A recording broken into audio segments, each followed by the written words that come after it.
So today I'm going to go through and show you on a F350 6.7 liter how to install a disaster prevention kit that they sell.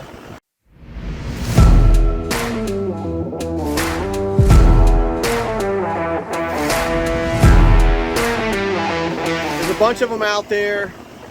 S&S Diesel seems to be the one that pioneered it, but I've noticed some of the videos don't get real critical on exactly what every step to do. So I am going to show you every step to do. I'm not going to show you all of me doing it, but I will go step by step as to the best ways to do it because I've done a couple of three of them now.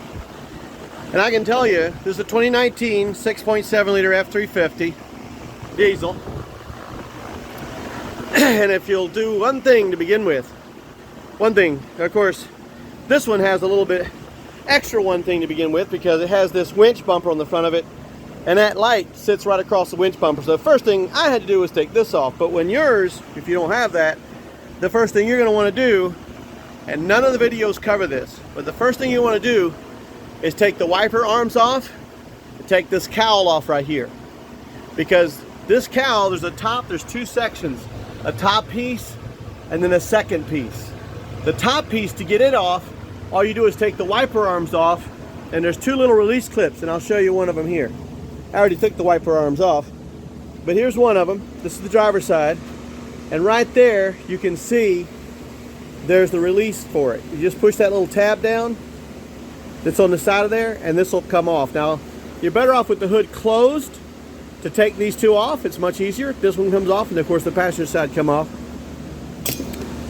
But if you take those off, then when you go to take this top piece off right here, you're just popping these panels up right here, these little clips that are all the way across. There's two sections. It comes in two pieces, one on that side, one on this side.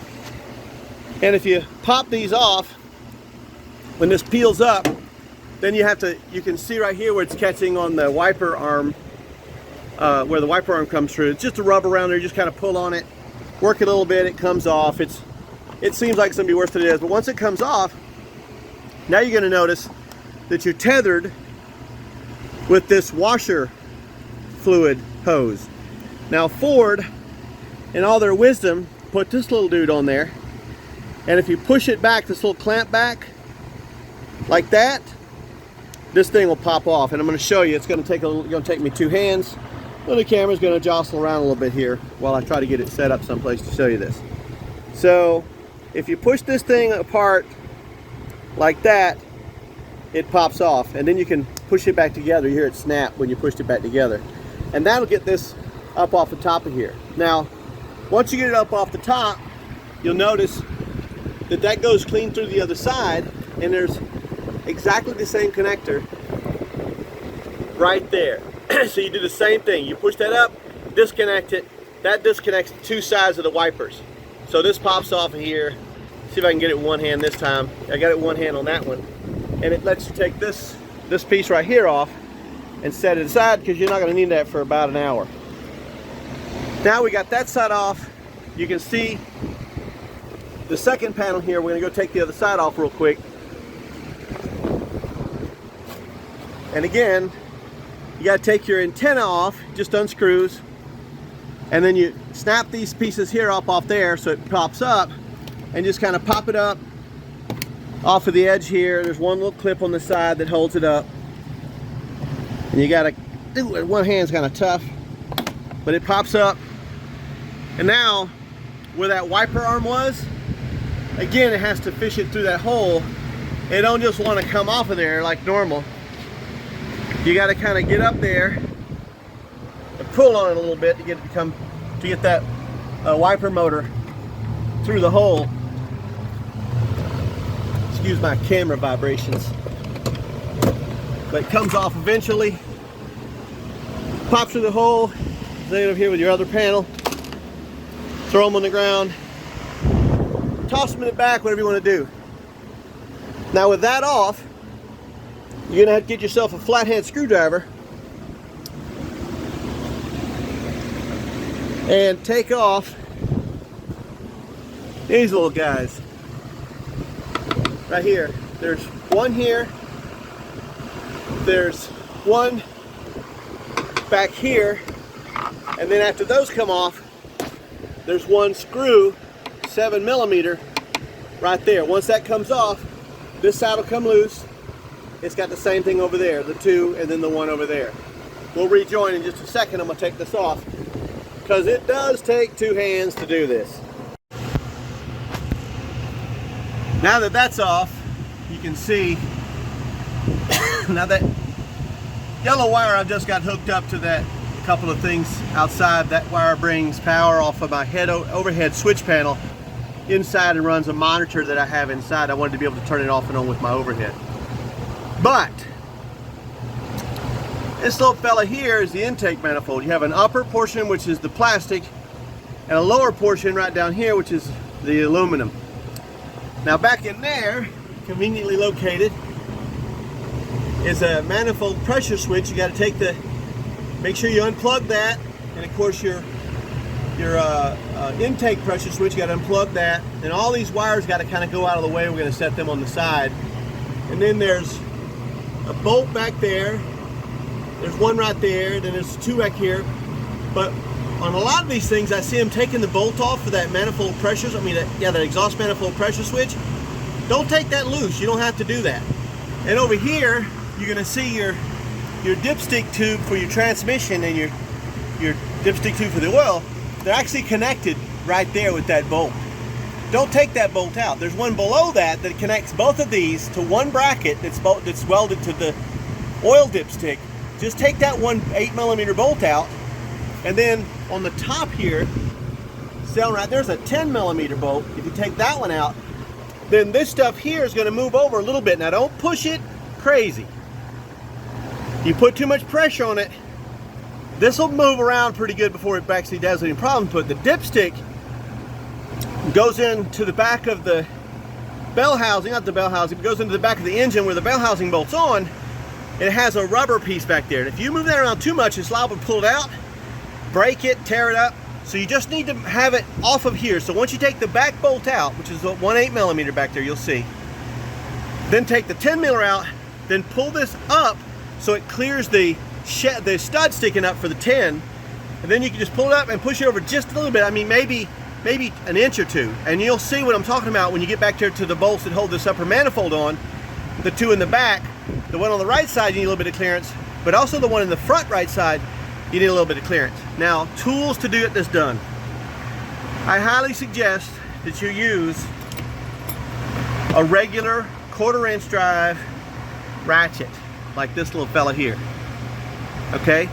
And then, on that little fella, you're going to use yourself an extension, a 1/4" drive extension like this. It's about 12 to 14 inches long. And then on the extension, don't use your regular swivel. Get yourself a 10mm swivel. That's what's going to be used for the bolt back there behind that's holding down these two dipsticks. You're going to use that for that. But more importantly, the bolts that hold the manifold on are all 8mm. And if you use one of these swivel sockets, it's going to make it way easier. Now, why am I saying to use a manual ratchet and not going to our battery operated high-speed impacts, 3/8 drive impacts or ratchet? Because the way these things are built and where you're at back there, they gotta got a pretty good angle on them, and when you go to use that power on there, it's gonna come off. It's gonna come off. It's gonna keep popping off, and you're gonna fight like hell. You're gonna be cussing yourself. Get one of these 8mm swivel sockets, because you're gonna use it on both back bolts and the front bolt on this side, and then on the other side, both back bolts and the front bolt on the inside. Now over here, where you took that 10mm off, Ford conveniently uses a 13mm. You can use 1/4" drive on all this because it's not that tight. This is plastic. So you need a 13mm to get that out, and that's the one that has the stud sticking up, so it has to be a deep 13mm to get that off. All right, so now once you'll see how to get that off. It's pretty self-explanatory. On the other side, the outside bolt on the front over there is going to be an 8mm like everything else, but it's got a stud on it for that wiring harness to stick down onto, so you're going to need it right over there.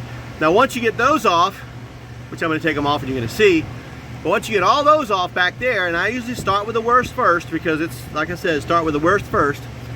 Then you'll come up here and you're gonna loosen up all these, and they're all 8mm. There's one in there, one right there, one here, okay? There's one in there, and there's one out here. So you have 1, 2, 3, 4, 5, 6, 7 bolts come off to take that off. And because the only wire that's hooked to it is that one right there. So you unhook that wire, take these 7, those 4, and those 4, this is gonna come off. Now, it looks a lot easier than it is because Ford also conveniently made it so all those bolts back there have this plastic retainer clip so that the bolt doesn't come all the way out. Well, because of that, that bolt's hanging below it, and when you're trying to get this out, there's not a lot of room back here. Remember, if you hadn't taken that plastic piece out, it sticks out like this far, hovers. You never get this off. You'll never get this off without breaking it some way or another. But because them bolts are hanging down, hovering, you gotta move it around. I'm gonna show you a trick to that once we get to that part. Okay, so as I was showing you on the plastic manifold there, which is right here, showed you how to get all the bolts out. Once that's off, then you can take your metal manifold, that's the lower manifold, out. It's really simple. There's actually there's only 3 bolts that hold that on. Some people leave the EGR tube, this tube, across. I take that tube out. There's 2 bolts on top, 2 bolts on the side. They're all 8mm. 10mm, these are 10mm. These 3 that sit on top of the manifold, I'll show you when that goes back together. But now once you've got this off, you're pretty much exposed down to, you can see the CP4 down here. This is the valve for the CP4 that opens and closes and allow in normal modes, the CP4, the low pressure line is right there. This is a return line coming into the CP4. The low pressure line allows the pump, the pickup pump going through the water filter, and then the regular filter, which is right there, sends it into the bottom of the CP4. Then the CP4 internally lubricates everything with that diesel fuel, and then sends it to the top of the CP4 via this valve right here. Then this valve takes that, sends it, once it gets to the top, that's where it's high pressured, and goes through that line and the one on the other side. You can see they cross there, go the fuel injectors on one side and the fuel injectors on the other side. So the failure in the CP4 is that the bottom goes to hell, then it comes up to the top and is pumped immediately into the fuel injectors, taking care of those, and then a return line from the bottom of the CP4 pumps it back through into your pickup pump and everything else back there and ruins everything. So this block, which is now attached, I just went ahead and put that on there. I couldn't video and do this at the same time.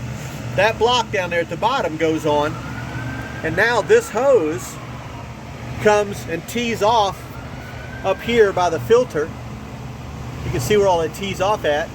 So it brings, part of it goes down to still going into the bottom of the CP4, but that plate blocks it from coming to the top.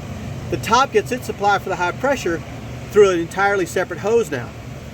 That means if it goes bad, the only place it can go bad in the CP4 would go through the return, and you have a filter on the firewall, which we'll look at in a little bit, that would catch all that, so it can't get anywhere but except the CP4, it goes bad.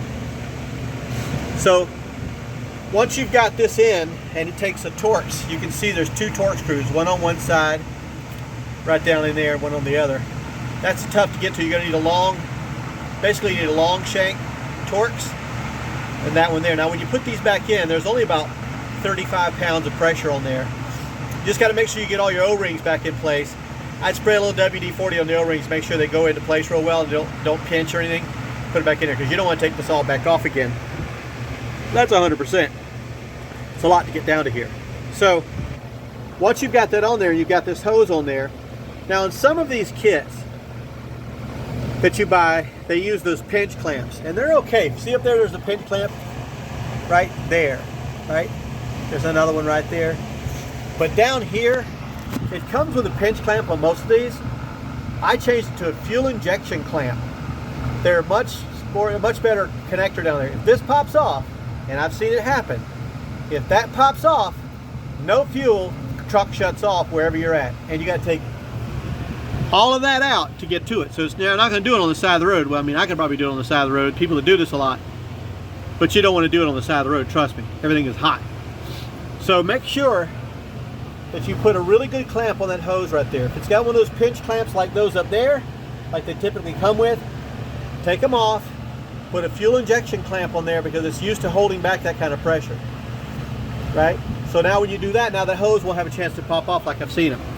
And basically, this is as far down as you have to go. If you notice, I didn't take the whole manifold off, I just pulled it over to the side, because if you take this off, this is a tough thing to get off. You got to play with these little clip downs. They get old, they get tight. This doesn't want to move properly, all kind of bad things. So you're better off if you just leave that on there and flop it over to one side, because you don't really need that out of the way. That's just like the coolant tubes. Just flop them over to the side. You don't have to take them all the way off the car, or off the truck in this case. But anyway, that's how you get down to that. And then you just put everything else back like you got it. Thanks for watching.